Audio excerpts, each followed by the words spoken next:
صحابہ فرماتے ہیں کہ دو آدمی گھوڑے پہ بیٹھے تھے، غور کرنا میری بات پر، دو آدمی گھوڑے پہ بیٹھے، کدھر سے آ رہا ہے کدھر سے جا رہا ہے، رستے میں ملاقات ہوگی تو گھوڑوں پہ بیٹھے آپس میں باتیں کر رہے ہیں، شروع نہیں کر دیتے گفتگو لوگ۔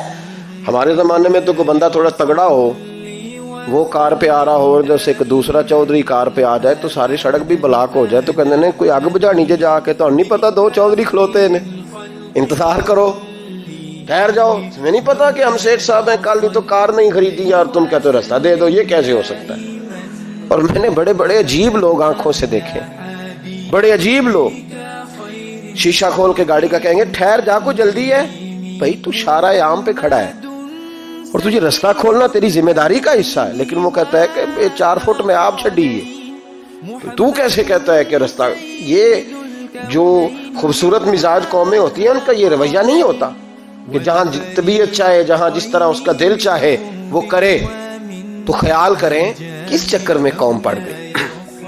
اس کا مطلب یہ ہے کہ جس کو مرضی تکلیف دیتے پھرو۔ نبی کریم سید عالم صلی اللہ علیہ وسلم نے فرمایا اللہ نے میری برکت سے ساری زمین مسجد بنا دی ہے، جہاں نماز پڑھو گے اللہ قبول فرما لے گا، لیکن فرمایا رستوں میں نماز نہ پڑھنا، لوگوں نے گزرنا ہے، رستوں میں شارع عام پر نماز کی نیت باندھنے کی اجازت نہیں ہے۔ تو میرے عزیز بھائی غور فرمائے، دو آدمی، ایک ادھر سے گھوڑا لے کے آ رہا ہے، کدھر سے جا رہا ہے، دونوں جا رہے تھے، آپس میں دونوں نے بات چیت شروع، قریب سے نبی پاک صلی اللہ علیہ وسلم گزرے تو سرکار رکے، ان دونوں کو فرمایا نیچے اترو بھائی گھوڑوں سے، اتر آئے، دو جملے محبوب نے، خیر الکلام ما قل و دل، دو جملوں میں بات محبوب نے مکمل کر دی۔ فرمایا جانوروں کو سواریاں بنایا کرو، کرسیاں نہ بنایا کرو، سواریاں بنایا کرو انہیں، کرسیاں جب بیٹھنا ہو تو نیچے اترو، کسی کرسی پہ بیٹھ کے بات کرو، یہ سواری کے لیے ہیں، ان کے اوپر بوجھ اس وقت بنو جب تم نے سفر کرنا ہے، تم بوجھ بن گئے۔ تو جو محبوب سید عالم صلی اللہ علیہ وسلم اتنے جذبات رکھیں کہ کسی آدمی نے جانور کو کھڑا کر کے صرف سواری کر لی، محبوب تو اسے منع فرمائے، اور یہاں ہم جیتے جاگتے لوگوں کا رستہ روکیں، ایمبولینس کو رستہ نہ دیں، ان گاڑیوں کو جو امدادی کاروائیوں کے لیے پہنچ رہی ہیں وہ کہیں کہ صاحب رستہ دینا پسند نہیں کر رہے۔ تو بھائی رحم اور کرم جن جذبات میں ہوتا ہے، جن سینوں میں ہوتا ہے، ان سینوں کو میرا رب محبوب رکھتا ہے، ان کو پسند کرتا ہے۔ امام غزالی رحمت اللہ تعالی علیہ طریقت میں، تصوف میں، منطق میں، فلسفے میں، حدیث میں، تفسیر میں، ہر جگہ امت کی رہنمائی کرنے والی شخصیت۔ امام غزالی رحمت اللہ علیہ وصال کر گئے،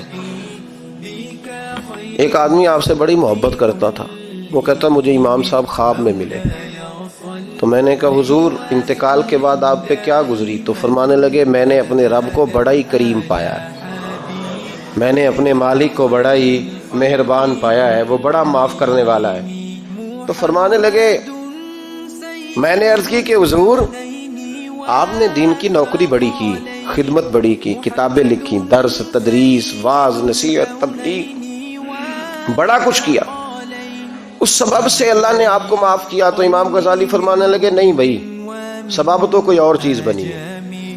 کہو کیا؟ تو امام صاحب فرمانے لگے میں ایک دن تحریر لکھ رہا تھا تو اپنا قلم میں نے سیاہی میں ڈبویا، گرمی بڑی شدید تھی، جب اس قلم کو میں لکھنے کے لیے اٹھا رہا تھا نا تو ایک مکھی آ کے بیٹھ گئی اور وہ سیاہی چوسنے لگی، میرے دل میں خیال آیا بیچاری پیاسی ہے، چلو اچھے طریقے سے چوس لینا، اس کی گرمی تھوڑی ٹھنڈی ہو جائے گی تو میں دوبارہ سے سیاہی لگا لوں گا۔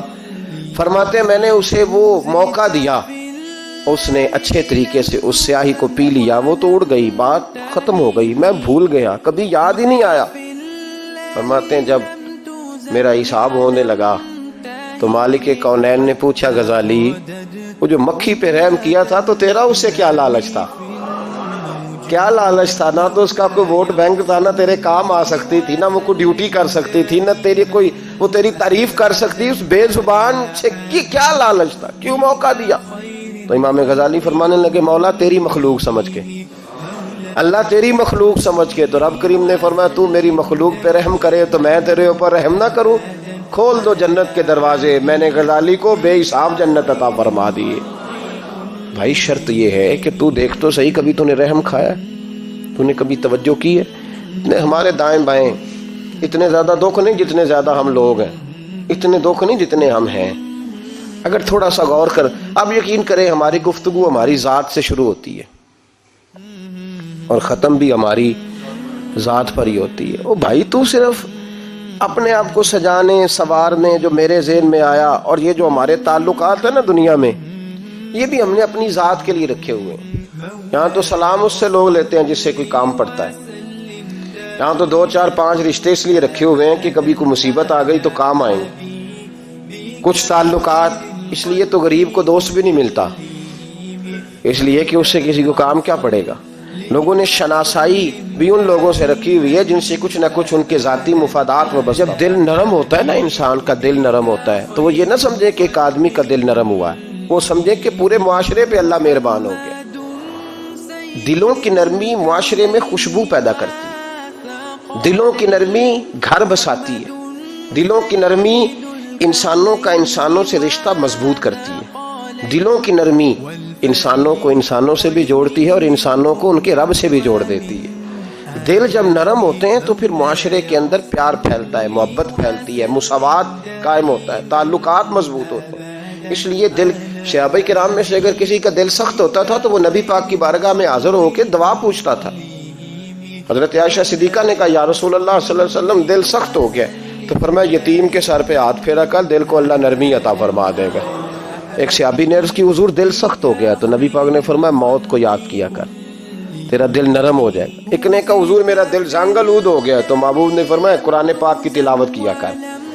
دلوں کا زنگ اللہ تو یہ بہت بڑی بیماری ہے۔ اگر دل میں سختی آ جائے، انسان سخت گیر ہو جائے، لالچ کے رشتے قائم کرنے تو بیمار ہو گئے۔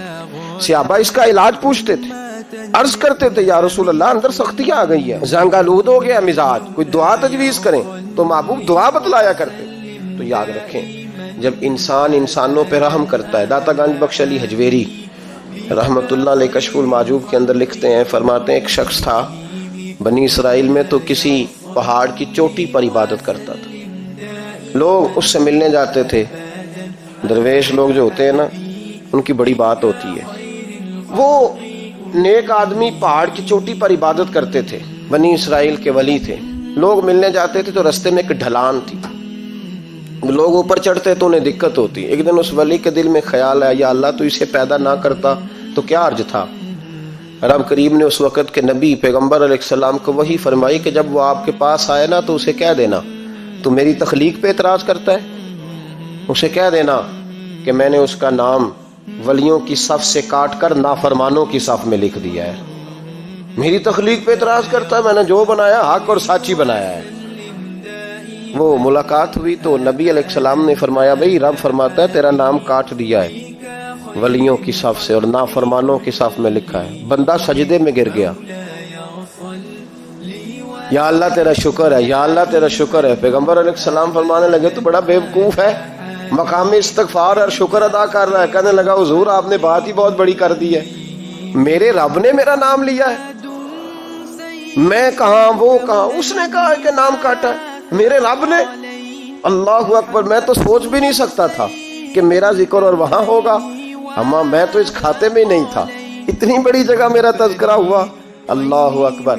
پھر وہ عرض کرنے لگے پیغمبر علیہ السلام سے، کہنے لگے ایک آپ نے پیغام دے دیا، اب آپ میرا بھی ایک پیغام رب کریم کے حضور ناز عرض کر دیجئے گا۔ فرمایا وہ کیا؟ کہا عرض کیجئے گا مالک سے کہ مولا مجھے تیری مخلوق سے بڑا پیار ہے۔ وہ جو میں نے ڈھلان کی بات کی تو اس لیے کی تو دلوں کے حال جانتا ہے کہ لوگوں کو تکلیف ہوتی، مالک کی بارگاہ میں عرض کرنا کہ میرا وجود بہت بڑا کر دے۔ آپ نے کہا ہے نا نافرمانوں کی لسٹ میں چلا گیا ہوں، اب جہنم میں جلوں گا، تو عرض کرنا کہ میرا وجود بڑا کر دے، بڑا، سارے دوزخ میں میں اکیلا ہی پورا آ جاؤں۔ میرا نہیں دل کرتا اللہ کا کوئی اور بندہ جہنم میں جلے، مجھے اس کی مخلوق سے بڑا پیار ہے۔ جب یہ لفظ کہے تو پیغمبر وہیں کھڑے تھے، اللہ نے وہی فرمائی، اس سے کہو تو میری مخلوق سے پیار کرتا ہے تو میں تجھ سے پیار نہ کروں؟ اس سے کہو تیرا گناہ بھی بخش دیا، تجھے دوبارہ ولی بھی بنا لیا، بغیر حساب جنت بھی دی، اور قیامت میں جس کی تو سفارش کرے گا میں اسے بھی جنت عطا کرتا چلا جاؤں۔ شرط یہ ہے کہ تو اللہ کے بندوں سے پیار کرے۔ خدا کے بندے تو ہیں ہزاروں،